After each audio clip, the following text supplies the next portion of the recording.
I matched with him in early 2021, back when I was living alone in Houston, Texas.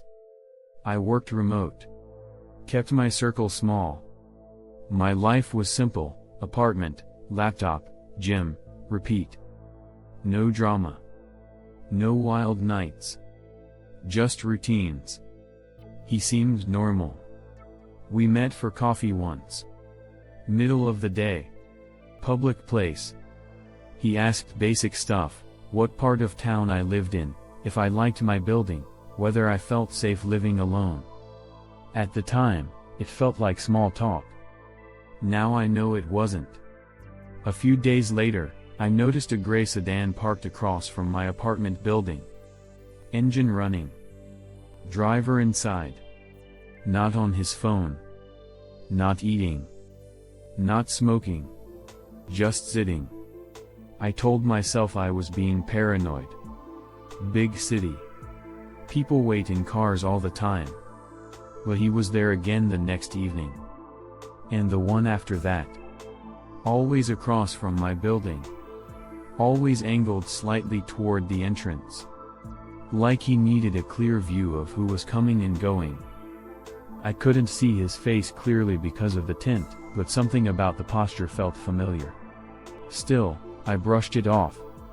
Until the texts started. One night around 1:12 a.m., my phone buzzed. Unknown number. Don't forget to lock your windows. I stared at the message for a full minute. I hadn't posted anything that night. No Instagram story. No snap. Nothing. I checked every window. Locked. Then I looked outside. The gray sedan was parked directly across the street. Headlights off. But there was a faint glow inside.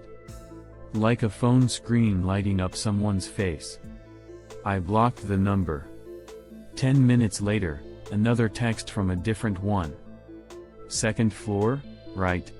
My chest went cold. I never listed my unit number online. My social media was private. I barely knew my neighbors. That's when it hit me. He didn't need the internet. He could see my balcony from the street. I called the police. By the time they arrived, the sedan was gone. Of course it was. The officer took notes, but without a threat, without a name, without proof. It was just suspicious activity. The next evening, I left for the gym.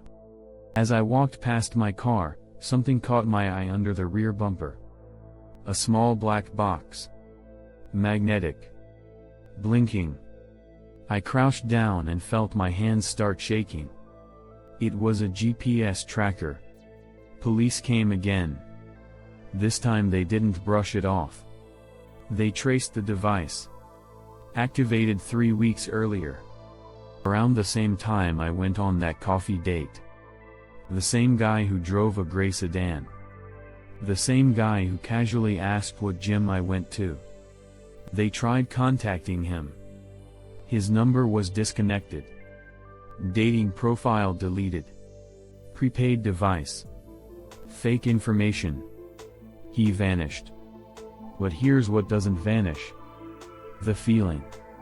A week after police removed the tracker, I was in bed around midnight when I heard something metallic at my front door. A soft jiggle. Like someone gently testing the handle. Not aggressively. Carefully. Slow. I didn't move. Didn't breathe. The handle shifted again. Then stopped. I waited in complete silence for what felt like hours before calling 911. No one was there when officers arrived. No forced entry. No witnesses. No cameras facing that exact angle. Nothing. I moved out 2 months later. Different complex. Gated. Security cameras everywhere. But once you know someone tracked your car, once you know they sat outside your home and studied your routines, your brain never fully relaxes again. You start scanning parking lots. You memorize license plates without trying. You double-check locks even when you know they're secure. And the craziest part? He never threatened me. Never yelled. Never chased me. He smiled over coffee. Held the door open. Talked about weekend plans. That's what messed me up the most. It wasn't some hooded stranger hiding in an alley.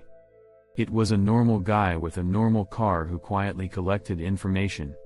And waited. If you use dating apps, keep your location vague. If you notice the same car twice, don't gaslight yourself. And if your gut says something's off, don't ignore it just because you don't want to look dramatic. Your safety is not being extra. If this story hit a little too close to home, drop a comment and let me know. And if you want real-world horror that actually happens, the kind that doesn't need jump scares, subscribe to the Haunt Files.